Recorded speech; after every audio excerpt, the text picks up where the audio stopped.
સ્થાનિક સ્વરાજ્યની 10,000 જુદી જુદી સીટો ઉપરની ચૂંટણીમાં કોંગ્રેસ પોતાના ઉમેદવાર ઉતારવાની વાત કરે છે. મારો કોંગ્રેસને પ્રશ્ન છે કે શું વાસ્તવમાં કોંગ્રેસ પાસે 10,000 કાર્યકર્તાઓ પણ છે? અને એનું મોટું ઉદાહરણ એ છે કે કોંગ્રેસે 15 મહાનગરોમાં QR કોડથી ઉમેદવારી કરવા માટે આવકારવાનો પ્રયત્ન કર્યો છે. એનો અર્થ જ એ થયો કે આ 15 મહાનગરોમાં વાસ્તવમાં કોંગ્રેસ પાસે કોઈ પણ પ્રકારના ઉમેદવાર નથી.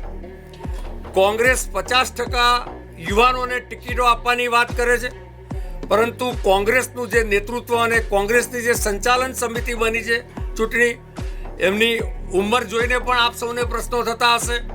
અને આપ જુઓ એનો હાજરાજુર ઉદાહરણ કે અમારું રાષ્ટ્રીય નેતૃત્વ 45 વર્ષથી નીચું આદરણીય નીતિન નબીન જે અમારા રાષ્ટ્રીય પ્રમુખ છે, અત્યારે મારી બાજુમાં બેઠેલા મહામંત્રી પણ યુવા મહામંત્રી છે, ગુજરાતના પ્રદેશ પ્રમુખ પણ યુવા છે.